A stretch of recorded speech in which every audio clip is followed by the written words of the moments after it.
Hi there. Okay, welcome to Normal Teenage Angst versus Emotional Distress, recognizing the signs of anxiety and depression. All right, and this is presented by our wonderful River Trail staff, our Fulton County staff, and Summit Counseling Center. Kathy Murphy from the Summit Counseling Center will be our moderator this morning. My name is Renee Bartley. I'm a counselor here at River Trail Middle School. So I'm just going to introduce myself quickly. We'll go through some introductions, and then Miss Murphy will take it from there and moderate the rest of the presentation. Okay, so my name is Renee Bartley. I'm the seventh grade counselor. I've been here since the school has opened, actually. So I've been here a while. And the role of the school counselor is we advocate for students, we work with parents, we work with teachers, we do a little bit of everything. So that's what a school counselor does. All righty. So I'm going to pass it on to Miss Claire Graff, who is our sixth grade counselor.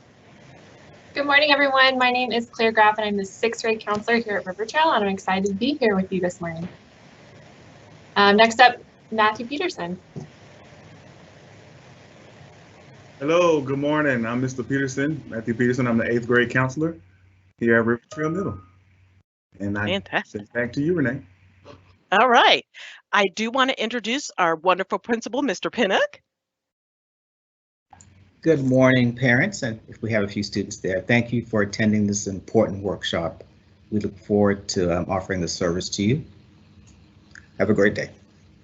And thank you for your support. All right. Then let's introduce Miss Rachel Kitchens Cole, who can tell us about what a school social worker does and her position also. Good morning. I'm Rachel, and I am an SEL social worker, social emotional learning. And it's a little bit different role than the school-based school social worker. School social workers are available to help support students and staff with community resources within the school. They help with issues of attendance, monitoring, child safety, kind of a lot of everything. And then the SEL social worker comes into play. It's just a little bit higher level of support. We cover a number of schools and generally work with students who are higher risk to self or others. We also help out with care teams, and we are also helping to implement the student success skills program that your child has. Fantastic. Thank you very much. And we have Mr. Merritt, who works with our school personally from the Summit Counseling Center. Hello, everyone. It's nice to see everybody. I'm the Summit on-site counselor, and I've been with River Trail since last school year. So it's been really great to work with everybody at the school. Everybody's been great and supportive, and I really enjoy working with all your kids and helping them through this difficult time. Thank you. All right. And we have Ms. Murphy from the Summit Counseling Center. Good morning. I am Kathy Murphy. I'm Director of Community Outreach at the Summit, and I am also a community member on the River Trail School Governance Council. So I'm serving in both capacities this morning. I have the pleasure of moderating this wonderful group of people. They all have great experience in social and emotional wellness and are here today to help give you some information and on how we can walk through this process with our kids. Fantastic. Before we dive into the social and emotional questions, there are a few academic questions that might be contributing to heightened anxiety and depression. So let's start there. Renee, can you give us a brief update on the virtual option for school next year? Sure. Okay, well, we have a couple of virtual options kind of thing. We've always had Fulton virtual schools, and that's Fulton's virtual options there that pretty much have the same classes that we offer on campus. As middle school, we usually say you can take a couple classes there, that kind of thing, because we offer the same classes here on campus. Right now, during the pandemic, it's a little bit different because, of course, we have students that do full-time online virtual education. And now Fulton County is saying that we're going to start a whole full-time online program, and that's totally separate. You would go to the Fulton County Schools website and register for that. I believe registration is closed, but keep checking the website because they may extend that. And once again, that's pretty much Fulton County teachers teaching Fulton County curriculum, teaching state curriculum, of course, that kind of thing. So it's pretty much the same program, but just in the online format. So we have a lot of virtual options there. If we're going to continue going, some students go face-to-face, some students virtual, we just don't know that yet coming up for the school year. But right now we do have that full-time online and we have Fulton virtual. Speaking of which, and this is high school or so, that full-time online, you cannot register as a senior, that kind of thing, because you can't graduate from that program yet. So, okay. Right. So just kind of, and there's a lot more information online. Excuse me. Right. Thank you for that update.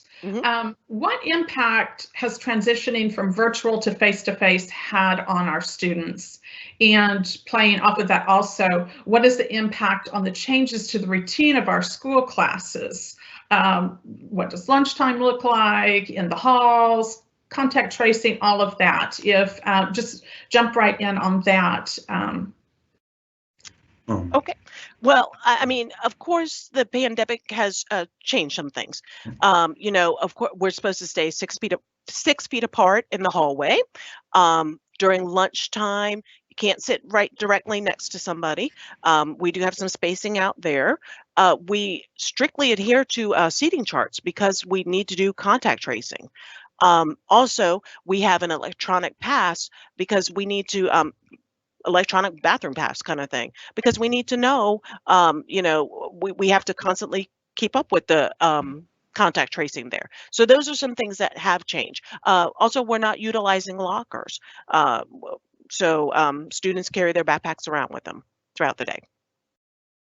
Mr. Peterson, can you shed some light on what you're seeing with students that are coming back from virtual to face-to-face? Sure. So pretty much students who are moving from remote learning and coming into face-to-face learning, they pretty much just have to, first and foremost, just get adjusted to being in the building with the new rituals and routines and following the procedures, where to walk and all of that. But in terms of the academics, I think it's been kind of minimum, pretty much the same. I think the big thing is to look at is the structured environment in terms of being in the building is a little more structure. And if they do have structure at home, they're pretty much doing well. But some the students that may be doing remote may not be in such a structure or have that supervision there to just help encourage them to move along and stay focused in academics. So that's one thing that coming into the building is providing for some of those students who need it. But overall, we've seen pretty much good success on both ends. It's just really relative to the student. And I'm gonna pass it to Claire if she might want to add what she's saying. Yeah, thank you, Mr. Peterson. I just wanted to touch on what that might look like for a new 6th grader, because this is a little different for our 6th graders because this is the first time in the building for them. For those who have been remote up until this point or this quarter, this is definitely a transition for our students. We've tried our best to create some resources, some videos to show them around the building, to show them what our school is like if they haven't been here before. But it can promote some anxiety if you have not been here and middle school is brand new to you and you are trying to navigate it for the first time. So I think just recognizing that it's an adjustment, like you said, Mr. Peterson, and it takes some acclimation to get used to going from being virtual to face-to-face. But for the most part, I know in talking with students in the cafeteria and the hallway and just more casual conversations, I try to poll them and say, how does this compare to learning at home? What are you feeling? What are you thinking? And I think the increased structure in the school environment, though we do have a lot of changes and school looks a lot different, being here face-to-face has been really positive for most students. So I will just say that though it may be anxiety provoking at first to re-enter the building after not being here, having the structure and seeing teachers in person and being able to connect with peers that they may not have been able to before is positive for students. That's great. Okay, here's the big one. Progress versus perfection during COVID-19. What does that look like? Hey, this is Rachel again. I think that when you're thinking about perfection, you're looking at what's not working. And when you're looking at progress, you're looking at what is working. And it's really important to focus on what is working. And that might be something small, like an aha moment, wow, I figured out this way to do this one math problem, or a little light bulb goes off about something they read. It could be anything. And I also think that in general, people tend to have a certain emotional capacity. So, and that takes energy. And when we're going through a pandemic, whether or not you've experienced a significant loss or something, like that, we're still all experiencing it, and it is taking a certain level of energy from us to manage that. And so we kind of have to think about that with our kids too. So we really want to focus on those steps forward, because anything forward is a victory, and just measuring those pieces of progress. We all have different benchmarks. We're all different, and so it's going to be different for every kid. That's great. On the other side of that, how do we get students motivated and accountable during virtual learning? That is a great question, and it is something that I have been working with a number of clients since COVID started and during the school year. It depends on your child best, and you kind of know what works the best for them. I generally find that something that can maybe I'm just going to throw out some suggestions here. So, anything that is instills a kind of a positive mindset in them, whether it's listening to upbeat music in the morning. I had somebody tell me that they were looking at a video and it made them laugh really, really hard, and that just kind of changed the mood a little bit in their mind, and it was able to kind of look at their schoolwork and decide, okay, I can handle this. It may be that you need to restructure your home a little bit. So if your child is doing school from their bedroom, there's a lot of comfort associated with that, a lot of distractions. So maybe you need to set up something somewhere else, in the kitchen area, dining room area, an office space, something that's specifically designed just for learning, that sort of thing. And just kind of echo what Rachel said, that children who have lost motivation, any forward progress can be seen as a victory. And I totally agree with that. And I found that has been a very beneficial thing to point out to students, is that kids who have already lost motivation, they're behind in school already. And a lot of times by the time I see them, they've already, they're very, very, very far behind, and they feel it's just a perpetual cycle of losing the motivation. I'll never get caught up, and kind of changing and challenging the mindset of, it's like, hey, you did that worksheet, and that's more than you did the day before. So, and then it comes into a question of, sometimes you have to have a really realistic, kind of hard conversation with your child about, okay, what are the consequences of lack of motivation? I mean, it's that you may not feel motivated, but can you complete the work? It's like, lots of times adults don't feel very motivated, and yet we have to go to work. We have to do our things, and we do those things. So that's a great segue into the next question. What are the natural consequences, and is it okay to let my child fail? Yeah, I would love to answer that one, Kathy. It's really challenging right now. We are living in, I'll say the buzzword, unprecedented times. We've been hearing that for a year now, but we're kind of settling into what this environment has been for us, and it looks different in every family and every home, because we all have our own personal struggles and our own, stuff that we are going through right now. So I think this is a hard question for us to really think about. Wow, letting our child fail, that feels heavy. That feels like maybe we failed as an educator or a parent, but sometimes it's important.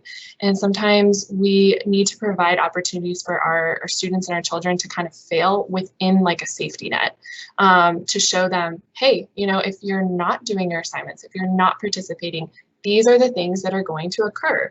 I think kids love expectations. They like to know what's going to happen if I do this or if I don't do that. And I think if we can provide expectations for them of, okay, if you don't do your assignment, you're going to get an incomplete. If you don't do your incomplete, you're going to do this next step. And it gives them just expectations. And so I think that we've seen this with some of our students this year who we didn't necessarily expect to stop doing work or attending classes. And they've had to kind of experience, like what we're talking about, the natural consequences of, being disengaged. And so as hard as it is and as comfortable as it is, students learn from these moments where they fail or they didn't get the outcome they expected. And I feel like this is something that we as counselors are seeing on a daily, weekly basis of students who are making mistakes or failing per se. And really it's uncomfortable and there's tears and they're sad about something that they did, or while they let their parents down or let their teacher down. But in that moment of being uncomfortable, there's growth in most situations, I will say. And they learn from it. And I think what is just really interesting but encouraging to see is that sometimes students who make a big mistake, maybe there's a discipline consequence tied along with that. In the moment, it's really hard, but we see them do this turnaround. And I can think of specific sixth graders who now come back to me or come back to Miss Ogan, our sixth grade AP, and we're shocked by that. We're like, oh, you had just gotten in trouble for something, or you had just really made a mistake, but they see that we're holding them accountable. They see that though they failed, we're not gonna let them go. So I think allowing them to fail, but showing that you're still there for them and providing that support. And so my answer to this question is, yeah, it's okay to let them fail, but provide that safety net. Middle school is a great time to keep that support going and provide safe opportunities for failure. Yeah. That's great. I saw a message come up about explaining where we can put questions in the chat. Renee, do you want to address that now so that we can be following this? Sure, absolutely. Parents, if you have questions, if you go to the top right of your screen, you'll see a little bubble with a question mark in there. And then you can write us questions. And we see it directly. Other parents do not see the question, so we'll read the question out loud. But that's where you can type questions in. We will have a question answer period after we kind of sum up a little bit, and we'll get to your questions there. Okay, let's move on to, I'm going to flip-flop how we had these, so I know you guys can move on your toes quickly. Instead of doing the parents, let's move into the social emotional questions with kids first, and then we'll segue into what parents can be doing. Let's talk first about some of the things that River Trail has in place regarding social and emotional wellness. I think that was going to be Claire. Yeah, Okay. I would love to talk on this part. So as y'all can see, we have a lot of adults who are here to support students with their social emotional health and wellness. This is kind of your team of support staff. We're missing not quite a few, but a couple of our wonderful members. This morning we have a school social worker and we have a school psychologist. This is like the counseling team department, and our offices are all kind of centrally located together. I've heard this phrase used a few times, but we are kind of like a safety net for kids. So even if they kind of don't know what they need, they don't know what kind of help they're asking for or who they want to talk to, our physical offices are all together. So we are kind of a safety net for kids who can reach out to us for support. We're also available for our remote and virtual students to contact us via email. We can help and assist them via Teams and meet with them just like we're doing right now, which has been a great way to make contact with students that we may not have heard from in a normal school year. So that's the team. We also have a partnership with Summit, and Max is our on-site therapist. And then beyond that, we have a wonderful staff who just really is eager to invest and connect with our students.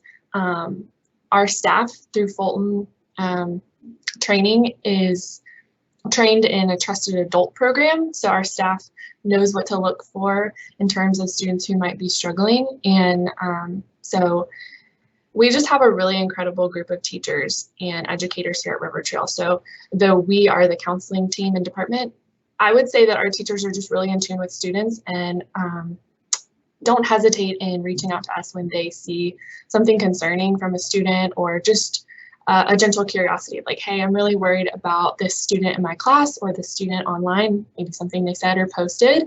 Can we look into this a little bit more? And then we've already touched on this, I think, once. If we haven't, maybe it's just fresh on my mind.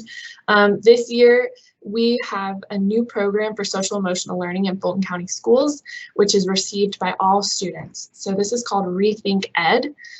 This is something our students are learning through Wolfpack each week, and we have protected time for them to be learning about different social emotional learning concepts, characteristics of individuals that we hope that they aspire to be, and that is delivered through their first period Wolfpack teacher. So we have videos and resources that are pushed out each week, as well as activities. And what's really great is there's a teacher component to this. So our teachers are being trained and educated in this program on a weekly basis. So while the students are getting that component, the educators are also getting another side of things to help develop them as educators. So we have a lot going on for our students, and we hope that this is an opportunity for you to learn more about us and learn more about what we have available to kids, and just to let you know that there's support. And the motto in Fulton schools right now, I feel like, is it's okay to ask for help. It's okay not to be okay, and it's okay to ask for help. So we are just some of the helpers that are available to students. Thanks, Claire. That was a lot of great information. Yeah, I feel like I just threw it at y'all. No, that's wonderful, and it's really exciting to hear how that we have such a wonderful counseling staff there and support team, but also how it's trickled down to all of the staff at River Trail, where our teachers are engaged and have been trained and have the resources to help the kids with social emotional learning too. That's wonderful. How do we communicate to our children that it's okay to ask for help? Hey, this is Rachel. I think when we're trying to help our kids know that it's okay to ask for help, first we want to just kind of validate that it is kind of scary to ask for help sometimes. Some kids may have had, some difficult circumstances asking for help in the past, but just let them know it's okay to feel a little scared, but it's also okay to ask for help, and help them kind of reframe that it's not a weakness, or that there's a deficit within them or something wrong with them that they need to ask for help, but that it's actually a strength, and it helps them be resilient when they're able to ask for help when they need that help. I think another really important thing is that kids watch us as parents, and they want to know that you ask for help too. So I think sometimes as parents, we want to hide from kids that we might have problems or that we might need to ask for help sometimes, but it's actually good for them to know that sometimes we do struggle and that we reach out and we ask for help, and we're strong like that, and it's okay. I think the other thing is when kids come to us, if they, when they do come to us, you don't want to freak out. You want to use your best poker face, no matter what it is that they bring up. You don't want to jump right in there with the stereotypical mom or dad comment, like, you shouldn't have done that, or, judge or criticize in any way. You really have to practice good self-control in that moment, because it'll go a really long way, and it'll engender that trust and foster better communication with your child, so that in the future they will end up coming back to you more and more. That's great. Let's move into a discussion about anxiety. What does that look like in a student? And I know that it might look a little different, anxiety at school versus anxiety at home. Max, do you want to touch on that a little bit? Sure. That's a great question. Anxiety can take, well, it can take a lot of different forms. And this is where, how well you know your child. I mean, you know your child best, and they may be, any kind of sudden change in their behavior could be indicative of an emotional issue. I mean, if there's a lot of crying, if there's maybe kind of almost like a regression into like younger behavior in terms of like temper tantrums or things like that.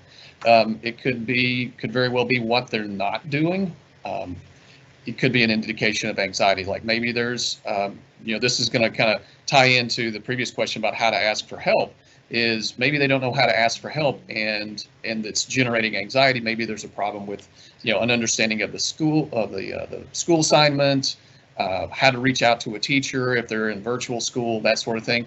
And a number of students that I've talked to have, they, in order to deal, their coping mechanism is to play video games or do some other thing in their room, do something that's just kind of like, I don't really know how to deal with this, and the easiest thing is just to avoid it. So it could be an avoidance kind of behavior. It could be very well be a avoidance of the family, not interacting as much as they used to. And then it could be, if not addressed, it could develop into, if they get far behind, it could develop into depression. It could develop into self-harming behaviors and things like that. And so I always kind of let parents know that keep an eye on your kid. Don't assume that everything, that something is necessarily terribly going wrong. Some stuff is going to change in the middle school behavior, some about their personality and just everything, just kind of they're looking out from their family of origin and looking and having their own thoughts and developing their own identity. That is perfectly normal, but given the fact that we're not in a quote unquote normal environment anymore, just just take and be willing to engage. Like, hey, I don't think, you're not in trouble. I just want to make sure that you're okay. I mean, things have been, you want to take an emotional temperature of your child just to kind of check in. It's like, hey, how are you handling with everything? And let them know that you're not going to, again, with what Rachel said, like you're not going to let them know ahead of time. You're not going to have a come apart, as we say in the South, that you're not going to have an emotional breakdown if they come to you with a strong question like, hey, I'm really stressed out about this and I cut my arm the other day, something along those lines. It's like, okay, well, you must be really hurting. And it's like, they may say, yeah. It's like, well, let's get you some help. And so that's what I'm here for, and that's what Summit's here for. I think if you're seeing self-harming behaviors or anything like that, or maybe your child tells you that they've been thinking about killing themselves, things have gotten so bad that they're just like they're having thoughts of suicide. Summit can offer a free crisis assessment. So just to kind of see, we can partner with you to take that temperature, that emotional temperature for your child, and help them and let them know that you're not alone in all of this. You're not the only person that's struggling in this area, and that it's okay. It's not a weakness. You can come for help, and that's why we're here. So again, just kind of a review is just to say, stay involved with your kids. Just be willing to do those emotional check-ins and see if there's any kind of sudden changes in their behavior or their emotional expression. So you touched on a lot there. I know we talked about what it looks like, and then you touched on some things that parents might do or say if their child is anxious. Does anybody else want to jump in on that before we move on to the next question? I'll say something. I think it was Mr. Peterson. I just wanted to add and echo what Max was saying in terms of when your child is feeling anxious and you just really kind of don't know what to do. And I kind of agree with both Rachel and Max in terms of you don't want to freak out as well, and you want to remain calm. And as Max said, let them know that you're there, because you don't want to really like take away the anxiety, but you want to help them manage it and get through it and learn how to process through it and how to cope. So you want to kind of get that skill built into them.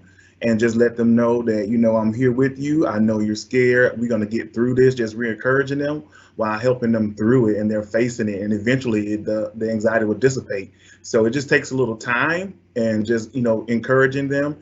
If they need moments to just breathe, breathe with them, breathe through, just take pauses, but don't try to immediately remove them, but just work through it with them and kind of help them through. That's great. I Claire? think Claire wants to say something. Yeah. Yeah, I was just going to share a reminder to talk to your child with open-ended questions. So what are you feeling? How's it, just we're going to use words like what and how, and just different words instead of why. I think we have to be careful because when we use why, kids immediately get shut down and they're going to say things like, I don't know, I'm not sure, and not really going to get anywhere. So I think with our students, especially around the middle school age, we just want to, again, watch our reaction.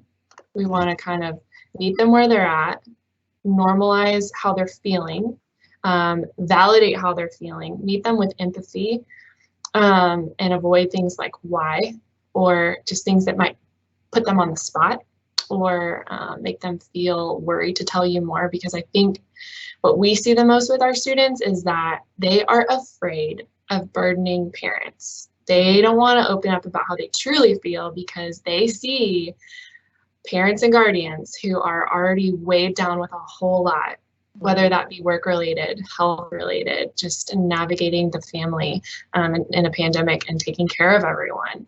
Our students are really, really worried about putting more on their parents' plate.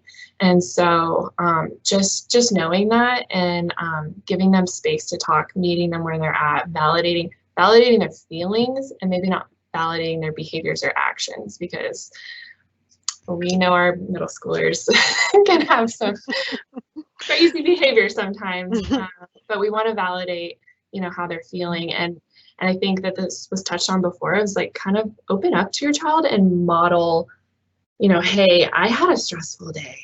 It was tough. I'm struggling. And just let them know that like, this is okay. And the feelings that we have are normal and that they're going to come and they're going to pass. And also opening up too about any kind of mental health challenges that you faced growing up. And just letting them know like, hey, I went through something similar too, and just know that I'm someone you can talk to and I'm going to be here for you. We have seen some really powerful conversations happen in families when a parent just really shares some of their own struggles. So that's just a few things that I was going to say, and just kind of avoid why and stick with open-ended questions. And I'll just say one quick thing. Yeah, go ahead, Ms. Bartley. I think we're gonna go. Hey there.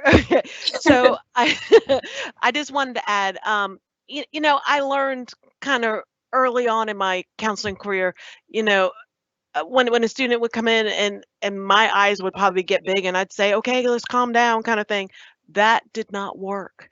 And it's so easy to say, just calm down, but then the student might think, well, I didn't realize I was out of control, or you're saying I'm out of control. So that kind of verbiage didn't help. I learned that it was more effective to say, I'm trying to understand your feelings here, or I'm trying to get some insight on what's going on, that kind of thing.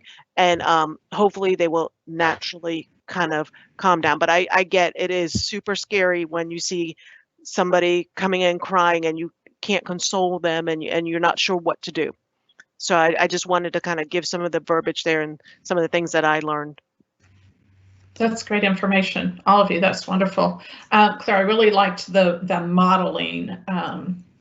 I think that that's really good as parents. And sometimes, we need to reflect on that ourselves, what that looks like when we have a hard day. But just being able to communicate that with our kids, normalizing the conversation goes a long way in removing any stigma around that area, and does make our kids feel comfortable that that's something okay to talk about, and they're not disappointing us with those things. Our emotions are real and our emotions are normal, and those are things that we need to be able to talk comfortably about with our kids. Max touched on this just a little bit, but what are some warning signs that my child may be thinking about hurting themselves, or feeling suicidal? What does that look like?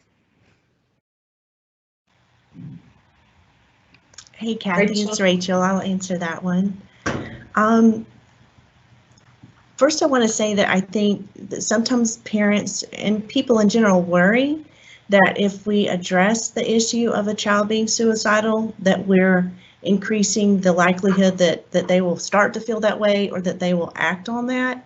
And that is completely a myth. In my experience as a school social worker, sometimes when students really are thinking about that, and most often what I've noticed is when you ask them that question, they have sort of a sense of relief, like somebody finally opened the door for me to be able to talk about this. So that was the first thing I wanted to say, is that, you know, that is a myth, that if we address it, that it will increase the likelihood. Some of the things that you're looking for, number one, is big change in behavior. It could be that all of a sudden your kid is just like a different kid. Maybe they're usually kind of quiet and now they're kind of not so quiet, more outgoing, or maybe the opposite happens. It could be other things like their sleeping habits change, their eating habits change. It could be that they start giving their things away. It could be more obvious. They could put some things on social media. They could send some messages that sound like they're thinking about not wanting to be alive anymore, or I'd rather just end it all, or this isn't worth it, things like that.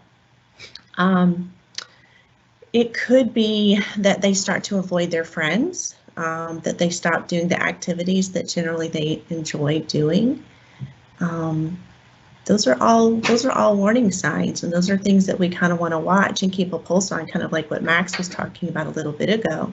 But if you start to notice those things, it's okay to ask your child, are you thinking about hurting yourself? Are you thinking about suicide? And I think it's also really important as parents not to take it personally if they say yes, because that's so hard and that's such a difficult thing to hear. And it might make you feel like you're a bad parent, or where did I go wrong, or something like that. But that's not necessarily the case. You know, kids can get into a depression for a number of reasons. And so even if they don't feel comfortable telling us that, it's always a good idea to kind of help them identify a trusted adult or someone else. You know, like if you don't feel comfortable telling me that, you can tell this other trusted adult about that. And that's okay. And I'm okay with that because I love you and I want you to be safe and okay. So I think those are all pretty important. If a child says to you, yes, I do feel suicidal, I do feel like hurting myself, and you already have a mental health team in place, you already have a therapist, that's always my first go-to. But don't be timid. Don't just call and say, hey, I need an appointment. Say, hey, I need an appointment. Like right now, my kid is thinking about hurting themselves. This is really important. I need you to call me back. Another option is if you're really scared and you really feel like they're thinking about hurting themselves and they're communicating that, go to a hospital. You can go to a psychiatric hospital where they can do an assessment there, or you can go to your Emory Johns Creek or whatever hospital is nearby, and they can do the assessment there. We also have Crisis Mobile Unit. We can put that in the chat in a little bit. We have all those resources listed on the website for the school. If you need someone to come to the home, they can do that. You can have a consultation over the phone. There's lots of options. There's lots of people to help. So be sure to do that if you need to. That's great. Thank you, Rachel. Does anybody else want to add any to that? Ms. Bartley? Hi there. Yeah, I just wanted to, and Rachel, that was a fantastic overview of kind of what to do. I wanted to say kind of what we run into as a school is many of times we'll get a student saying, hey, such and such posted this last night. A lot of postings on social media. So as parents, that may be something good to monitor, but we're hearing from other students that such and such was posted and I'm concerned about my friend.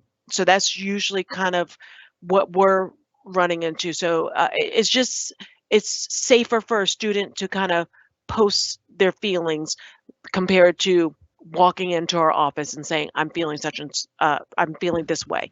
It takes a lot of guts to come and walk into our office and say that. So most likely you may see a posting that might be alarming. So, and that's what we take action on immediately. Great, thank you. Max, did you want to add anything? I know you talked about it a little bit when you were talking about anxiety and touched on the crisis assessments that that we do at the summit. Do you have anything else you want to add to that? Let me think. I think everything was pretty much well covered. I mean, that was you did a great. Everybody did a great job there. I think there's a, if I could like maybe tie in the question, the overall question with a question from one of the parents is that, is when my first thought was that if someone comes to you and says, I'm dealing with this or I'm struggling with this, how do you stay calm, that sort of thing. My first thing I would say is take a deep breath. Can you guys hear me? Mm-hmm. Okay, great. Take a deep breath. And it doesn't look like he's Max showing. is on. Yeah, I don't think he's showing. We can hear Max. We just are having trouble with his video. So is your camera on? Continue, Max. Okay. Yeah, it's frozen. Okay. As long as you can hear me, I hope I'm not. Yeah. Okay, there we go. So, and to what if they come to you and praise them for that? It's like, thank you for coming to me. It's like you lean into the fact that took a lot of strength, that they're recognizing their own emotions, they're recognizing that they're hurting, and thank them for coming, that they showed trust in you, that they're like, hey, I really appreciate you coming to me with this. We're gonna, and I think everybody's kind of touched on this, is like, we're gonna get through this. It's okay. We're gonna process through this. The situation's not gonna last forever. It's always a good thing to kind of find some things that will generate hope in a person, because a lot of times we just get lost in the weeds of life. It's just we think that this situation is just going to last forever, and the good news is that it's not. Kids grow up. They're going to leave middle school. They're going to leave 6th grade, 7th grade. They're going to graduate. They're going to have a great future. And so this is just a moment in time. And if we can, that's just one aspect, one thing that you can do to kind of get kids recognizing, like, okay, this life is hard right now, but it's not always going to be this way.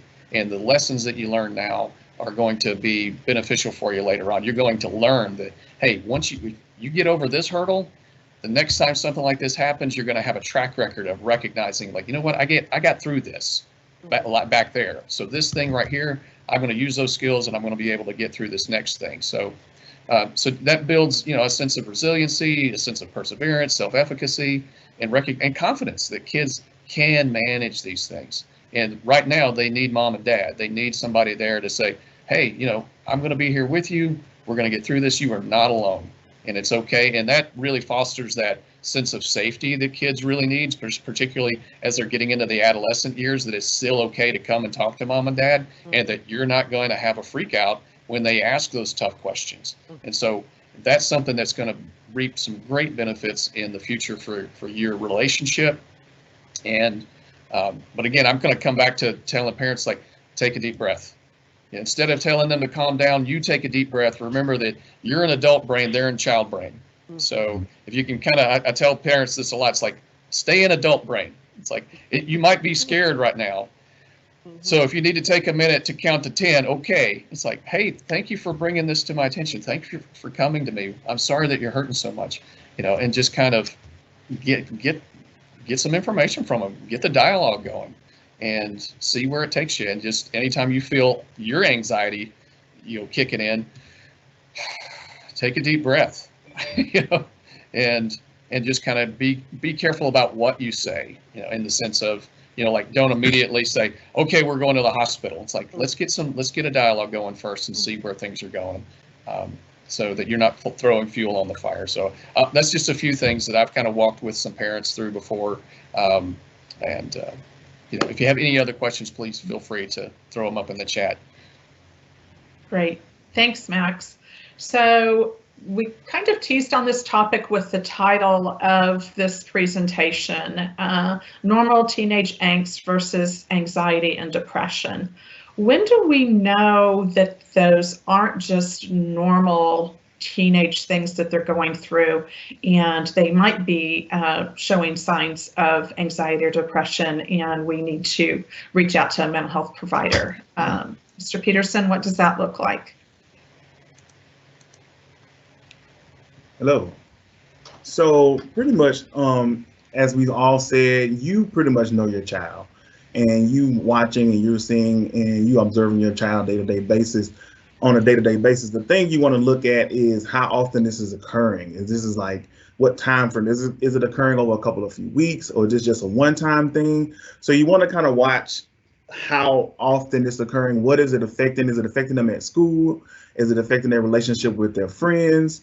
And then that's when you want to start, if it's starting having those effects in those areas, and you're seeing some of the behaviors that we've mentioned before in terms of being isolated, or students are not, being engaged, or thinking they want to harm themselves, doing self-destructive behaviors. Those are the times when you want to reach out and start reaching out for a mental health provider to seek help and assistance in getting some aid and care for your child.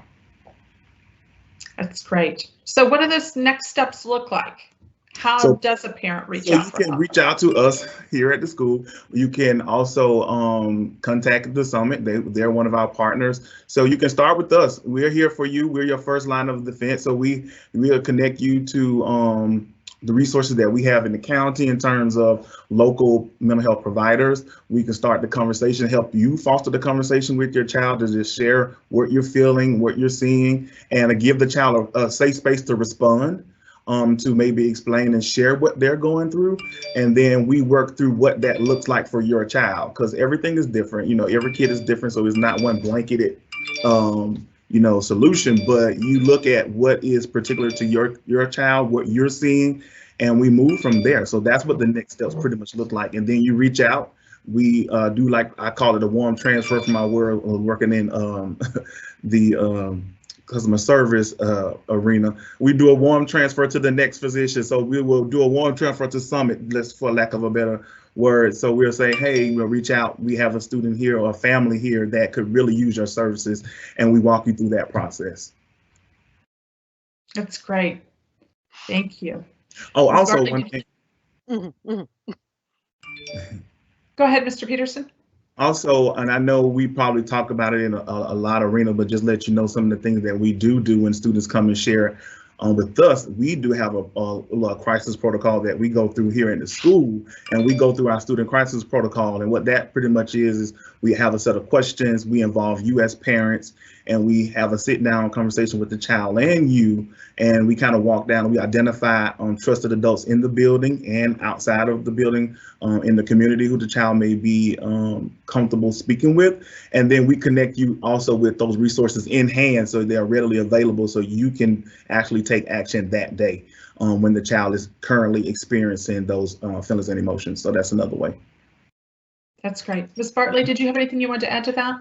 I just wanted to add that Mr. Pinnock has been great and provided all three counselors with a cell phone. So you can actually contact us there.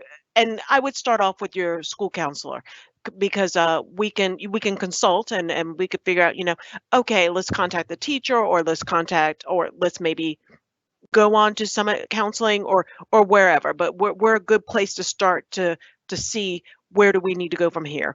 So you can text your counselor, you can call your counselor, you can email your counselor, and as I said, it's been great that he's given us cell phones to be able to stay in contact with parents and students. That's great. I noticed we have some questions in the chat, so let's take a pause for a minute and see if we can address some of those. We're kind of getting short on time now. How do we as parents come up as logical instead of emotional individuals in our conversations with our teenagers? Great question.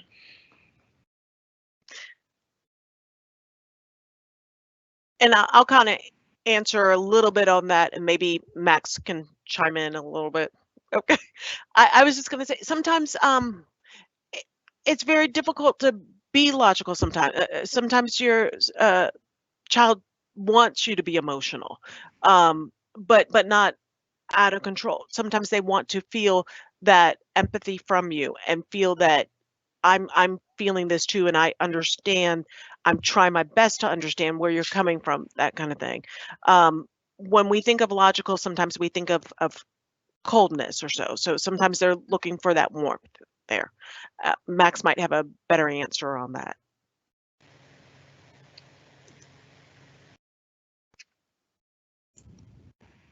think Miss Kitchen Coles had her hand raised. Okay. You're muted, Max.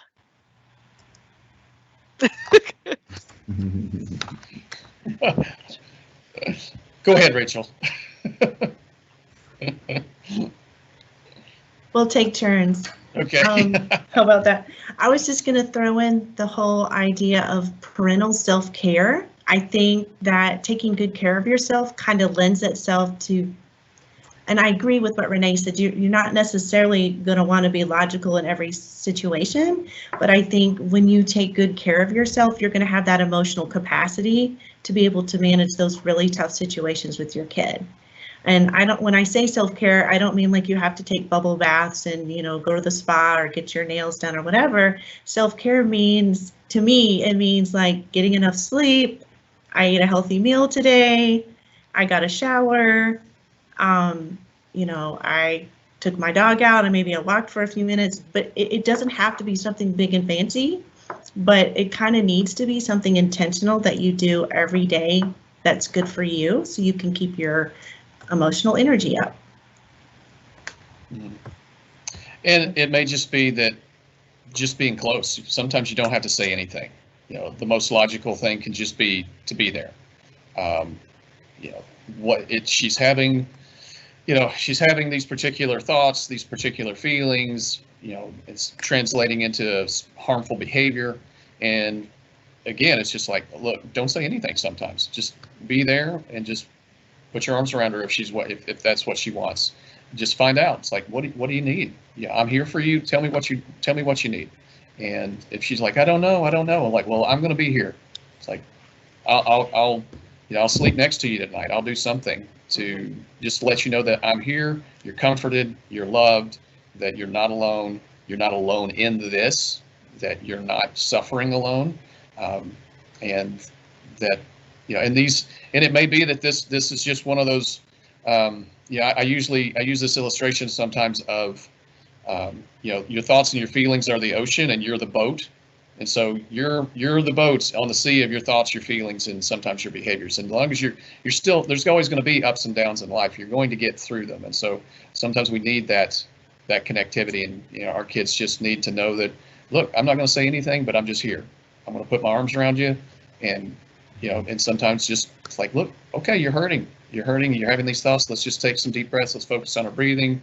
Let's watch a funny movie, watch a funny video or something that can kind of release some positive, good feeling endorphins into our brain, something along those lines. And if they need to cry with them. It's okay. It's like, it's okay to let them know. It's like, I love you. You're my child. I don't want to see you in pain, but I know that you're in pain, and I'm going to help you through this. So, and just be present. Great, thank you. Here's another question that we had. I'm sorry, Claire, did you have something you want to add to that? No, I was just really going to emphasize what Max was saying about just meeting your child where they're at in that moment. And sometimes it's not always talking. It's what they need. And at this point, like, hopefully you're getting to know what your child needs. That can change over time, but doing things that are not just talking, whether that be something creative, whether that be writing, letting them express themselves in a way that might not be only verbal, because when they're in a heightened emotional state like that, they may not even be able to communicate what it is they're feeling or what it is they need. In that moment, they just need to be reassured that they're safe, that this heightened emotions are going to pass, and that you're there to support them, and your job is to keep them safe. And so when I think about like a student who's in crisis, we're trying to de-escalate them, we're trying to bring them back down to kind of their center. So doing things that help ground them, help them, do some deep breathing, play some music, move their body, whatever it is that your specific child needs. But again, it may not be talking, and it's just what they need and meeting them where they're at. I'm sorry, Ms. Bartley? Am I live? Okay. Hi there. Okay, so I have a great question actually about addressing the parents' responsibility if they're approached by a child who is not their own child, and that's a great question because that does happen, and that's when reach out to the counselor and let us know, hey, I saw a posting, I had a sleepover and somebody said something that kind of gives me pause. Can I chat with you about it? Absolutely. We hear that kind of statement, and we can definitely take it from there. So please reach out to us, and we would be the perfect person to help you with that. A neighbor, family friend, anything like that. Thank you.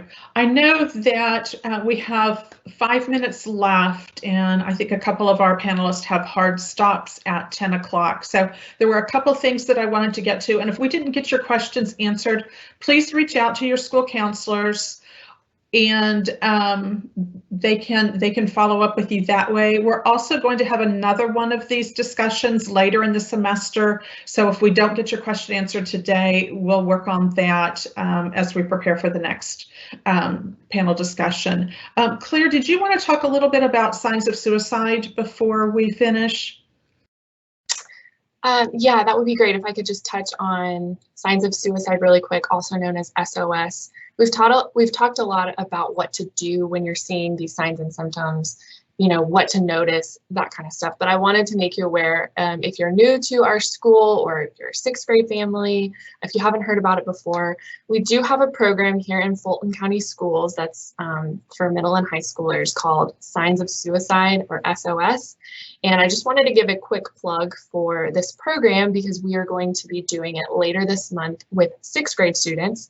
We'll be doing some follow-up or refresher information for our 7th and 8th graders later on. But Signs of Suicide is a program that teaches our students about suicide and depression and how to kind of recognize some symptoms and warning signs, some symptoms of depression and warning signs of suicide in themselves and in their friends and their classmates. And it is not meant for them to diagnose themselves or anything like that. They can't do that. But it's just to get them educated and to get them thinking and to empower them because, we live in a world right now where they have access to a lot on the internet and they're hearing a lot of things, and we want them to know this information because it's very important. And I will say that honestly, I believe it's helped save lives because our students, when they know how to respond to a friend or a peer in a crisis situation, they can get them the help they need. It's not their job as an 11, 12, 13-year-old to provide that help, but to get them to a trusted adult. And so you've heard us say that phrase a lot about trusted adult, but that's what we want to promote with our students is, okay, who can you talk to? And so I just wanted to give a quick plug for that, just a little PSA. More information is coming and more information is on our website. The program who provides the videos and everything, they have done an excellent job of updating the signs of suicide information to be more relevant to this pandemic we're living in. So that's been really helpful. But just one takeaway, and this is also posted in the resources page on the counseling part of the website, is just the steps of SOS. And so if you can have a takeaway today about this suicide component that we're talking about, is just the steps of ACT. Acknowledge, care, tell. This is what we're educating our students to do if they're worried about themselves or a friend. But this is something that you can do as a parent too. Acknowledge how your student's feeling, show that you care. And as the adult, then you would kind of do like what Mr. Peterson said, is get those next steps of support. So just a little plug for that. We have more information on our website, but just wanted to let you guys know that we do have some preventative measures that we take as a school to educate our students about suicide and depression and just concerning behavior. So quick plug for that. Thank you, Kathy. That's great. As you all can see, River Trail has a lot of great resources available to you and a lot of programs in place to be there for you. I did want to touch just a little bit and explain our program with the schools at the summit. Max is on site at River Trail during the week and can see kids there at the school. Our counselors do a great job of referring when they get a client that they know needs that next step. But if you as a parent are recognizing something, you can go directly on our website. There's a place to put a referral request in there. It asks what school your child attends, so that helps us get them referred to the right therapist. As I said, Max has hours at the school during the day, but if your child doesn't necessarily want to be seen during the day, he also has office hours available at our offsite locations. And now we know that a lot of kids are still virtual. He is doing virtual counseling too. So a lot of great resources available for you. That was a lot of information in an hour. We appreciate you being here. I think this is going to be recorded so that people can listen to it later. So please share with any of your friends that weren't able to attend today, and reach out to us if you have any questions or if you have a topic that you would like for us to discuss in our next event. Thank you for joining us today, and thank you all for being here on the panel. I appreciate that.